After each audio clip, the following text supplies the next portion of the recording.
తులారాశి చిత్తా నక్షత్రం 3, 4 పాదాలు, స్వాతి నక్షత్రం 1, 2, 3, 4 పాదాలు, విశాఖ నక్షత్రం 1, 2, 3 పాదాల్లో జన్మించిన వారు తులారాశికి చెందినవారు. ఈ తులారాశి వారికి ఆదాయం 5, వ్యయం 14, రాజపూజ్యం 6, అవమానం 3.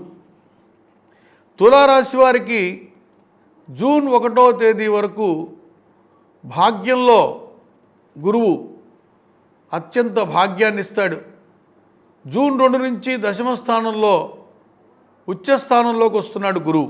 రాజ్యస్థానంలో గురు సంచారం, దశమ స్థానంలో గురు సంచారం వలన సమాజంలో మంచి గుర్తింపు లభిస్తుంది. తులారాశి వారికి ప్రజల గౌరవాన్ని పొందుతారు. వృత్తి విషయాల్లో భావోద్వేగాలు వస్తాయి. వేతనాలు సకాలంలో రావు, వచ్చినా ఖర్చు అవుతాయి. వృత్తిలో పనులో నాణ్యత, అభివృద్ధి, వృత్తి విషయాల్లో ముందంజ. ఇక రాజకీయపరమైన జీవితంలో ఉన్న వాళ్ళకి ఒడిదుడుకులు కనిపిస్తున్నాయి. కోర్టుల్లో లిటిగేషన్ ఏర్పడి ఇబ్బందులు ఎదురవుతాయి. విద్యార్థులు చక్కగా చదువుకుంటారు. పోటీ పరీక్షల్లో ఉత్తీర్ణులవుతారు. దూర ప్రయాణం కలిసి వస్తుంది. న్యాయవాదులకి అనుకూలంగా కనిపిస్తుంది. ఇక తులారాశి వారికి షష్ఠ స్థానంలో శని సంచారం, మీనరాశి. షష్ఠం అంటే శత్రువులు, రోగము, రుణం గురించి చెప్పే స్థానం.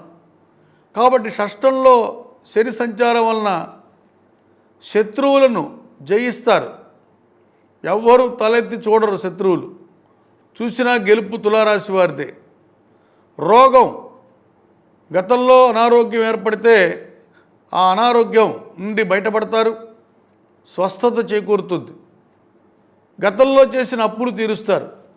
ఈ విధంగా 6 శని మేలు చేస్తున్నారు. అట్లాగే శుభకార్య నిర్వహణ చేస్తారు.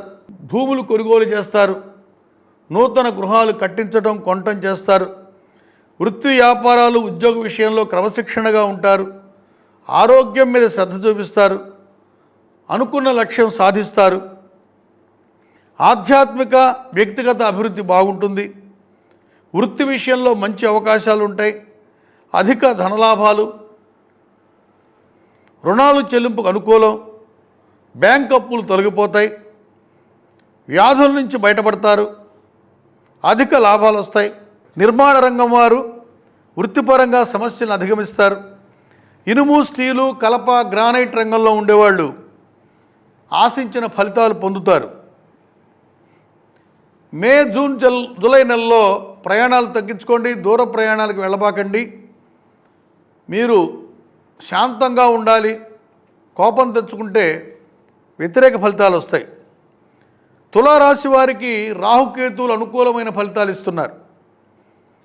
ఇతర దేశాలకు వెళ్ళి చదువుకున్నవారు స్వదేశానికి వస్తారు, రాణిస్తారు, ఉద్యోగాలు సంపాదిస్తారు. ఇన్నోవేషన్స్, కొత్త కొత్త అన్వేషణలు చేస్తారు. సంతానం కలుగుతుంది. ధాన్యం మిల్లులు, కమిషన్ వ్యాపారస్తులు వాళ్ళందరికీ కూడా ఆశించిన ఫలితాలు కనిపిస్తున్నాయి. మిర్చి వ్యాపారస్తులకు కూడా కలిసి వస్తుంది. వృత్తి వ్యాపారాల్లో మార్పులు వస్తాయి. మొత్తం మీద తులారాశి వారికి కూడా 90% ఈ సంవత్సరం అనుకూలంగా కనిపిస్తుంది.